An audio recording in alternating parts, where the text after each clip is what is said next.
This is John Callahan with Michigan Pool News, and on the line with me today is our old friend Todd Lyons, who is now the National Sales Manager for the Pool and Spa Division of H2Flow. So, Todd, thanks for joining us today. Hey, John. How you doing? Long time. Yeah, it's been a while. You might need to speak up a little bit. You're a little bit soft on that side. Okay. So, Todd, what I asked you to get on the line here and talk about here today is since you've been traveling all over the country and working on your frequent flyer miles, I know that you've probably seen some very interesting pump rooms, and we're talking about great pump rooms this month, and I'm sure that you've seen some good ones, and I'm sure you've seen some bad ones as you travel the country. So how don't you just kind of fill us in? Start with the good ones. What kind of things have you seen out there that we walked in the pump room and went, wow, this is kind of neat? That's good. In fact, I was just down in Arkansas recently, and there was a Larkin design for the Jones Center, and one of the first things when you walked into the pump room, John, is that it was just the layout. It was very spacious in the terms that they had, plenty of room for the motors to work on them if you had to get to them, or if you had to do, any type of filter changes, what have you. You had access to the equipment. It just wasn't like a typical pump room where everything is just seems like crunched into a closet. So they had a really nice layout, and a couple of interesting things too is that seeing more on the newer renovations or the new builds is that they're making an effort to put the chemicals in a different area stored away. So the typical pump room, the chlorine and muriatic acid, if you will, are usually right there in the pump room, and that off-gassing just destroys the pump room in no time at all. So what they've done is they basically isolated those chemicals in a totally different area, which, again, it just preserves the life of the pump room. And then what they do is, they really making sure that they're having proper ventilation in there, which is really good because, the pump rooms can get awful hot, and just trying to preserve the life of the equipment that way. And probably another thing, too, is that when they do these pump rooms now, they're really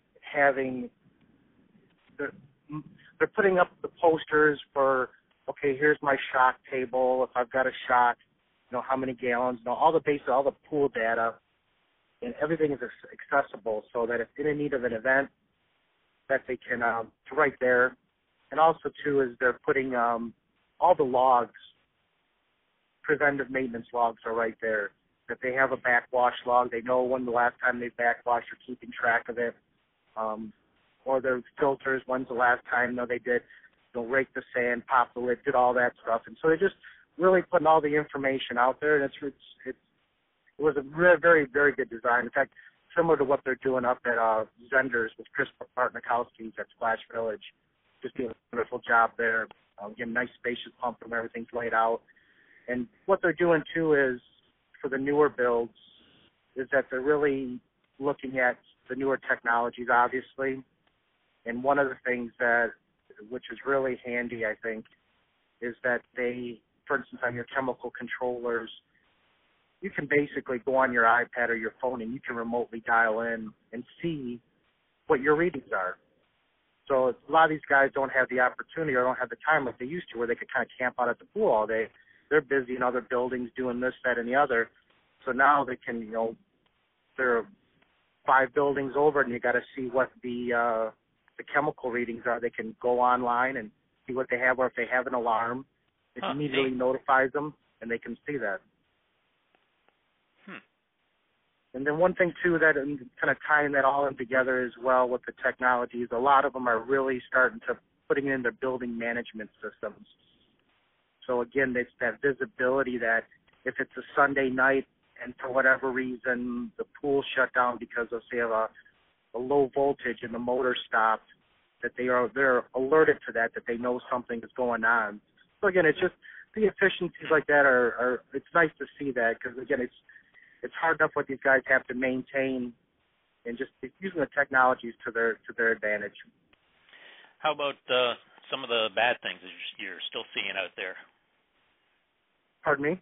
How about some of the bad things that you're seeing out there? Oh, and before I get into the bad things, I know a lot of people out there still have a lot of older pump rooms. There's still some good pump rooms out there that have been well maintained, and that's the key. You can have the newest of the new. If you don't take care of it, it's like anything, it's going to go downhill quickly. So but there's a lot of good existing pump rooms out there that are 40, 50 years old, and they've maintained them very well. Again, it's hats off to the office and the director that they're taking the time and the money to make do with what they have. But conversely, as far as what I've seen as far as bad pump rooms, so many of the pump rooms, John, you walk into and they are so corroded out because the chemicals are stored there for years. Everything is completely rotted out.